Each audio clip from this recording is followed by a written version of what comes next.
The second section begins piano, just like the opening section, which I didn't mention before. But the big difference here is the character that's being established. We have a più moto. Più moto means more motion. Now, it doesn't necessarily mean more aggressive.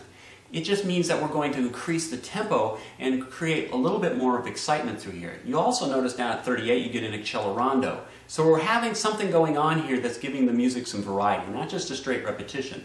Also notice that you've got more notes that are tongued. This was going to add to that more of that motion. You get more of a rhythmic feel going through it. Here's the beginning of this section. What I do here for the tempo is I just take it up to 66. I don't actually go too much faster.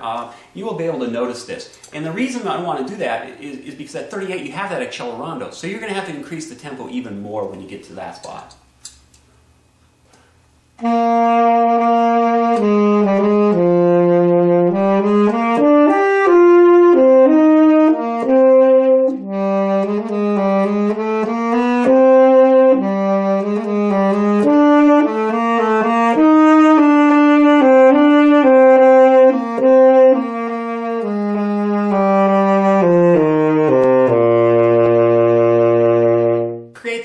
Motion, or this new character, you should definitely try to use a little faster vibrato. You can maybe start out with it being at a triplet figure, but as you go up the first crescendo, and definitely when you go into the accelerando, increase your vibrato speed to help generate more of that excitement, and then of course also dynamically get up to a big forte so you can get as much contrast as you can between the piano and the forte.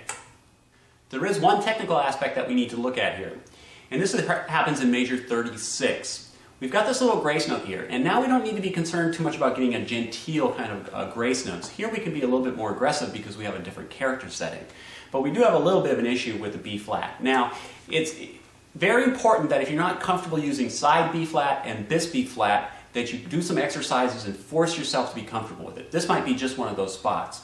Now, with this little grace note figure going from B flat to C to B flat, it's absolutely imperative that we use the bis B flat fingering and that we use the side C key in order to get the grace note.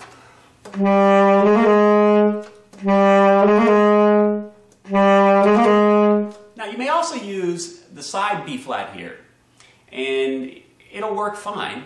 However, I think this is one of those times when you really should make yourself try to use an alternate fingering in order to get well versed at using both side and bis.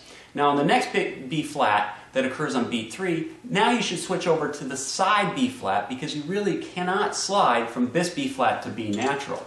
So you need to switch very quickly, but it's very doable.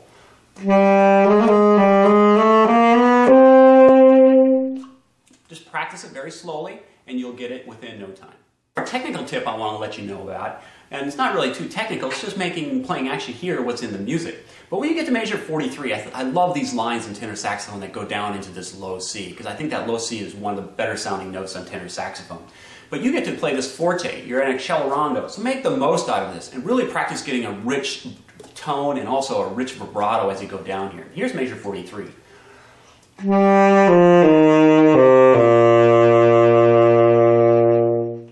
I think that is just one of the neatest little licks that tenor saxophone can have because that low C just sounds so rich and beautiful, just like a cello. So make the most out of that vibrato and make the most out of this section. Definitely make sure that you sustain the forte as you go through this measure down to the low C if you're not extremely comfortable with playing low C. Just keep pushing it and think about creating that richness as you go down into that low C. Keep the embouchure round and open and you're going to get a very rich, beautiful sound. Well, this takes us to the very end of the piece and the ad lib section. Now, this is sort of like a mini cadenza, and it's a little melodic section, probably without the piano accompaniment, and the player gets to move in a very, very free fashion. Just as we approach this, there's a couple things that we want to look at. Where is it going? Where is it heading? And where is it going to be relaxed once again? Now, if you look right at the beginning at measure 99, take a look at the structural notes, the notes that it lands on beats 1, beat 4, and beat 1.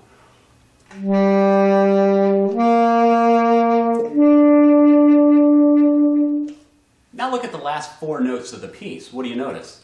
They're the exact same notes. So here we can just tell that there's just a reiteration. So those are our structural notes. So when we get to these notes, we want to make sure that we're putting vibrato and that we're using those and bringing those out for the melodic fashion. Now, if you notice the last 3 statements of 16th notes, those groups of 6, you'll notice that they're all the same. So we get this repetition. To me, this is really just an echoey kind of thing. And what we want to do is, it's already over. There's really no more melodic interest. So this is going to be repeated. And when I perform this, I play it where it gets a little bit softer each time, fading away, so that you're really thinking of a decrescendo happening right about at the end of measure 101. Now the next thing is, as we go up back over to measure 99, where is it going? Well, follow that arpeggiated pattern, A, C, E. That A minor arpeggio that's going up, and it's leading up into the next beat all the way up to the A an octave higher. All right, and then at measure 101 is really where we're going to be at our loudest. So as we play this, that's what we want to be looking for. Now we gradually increase our dynamic, gradually increase our tempo, and bring it all back down again as we get over to the end at the rallentando.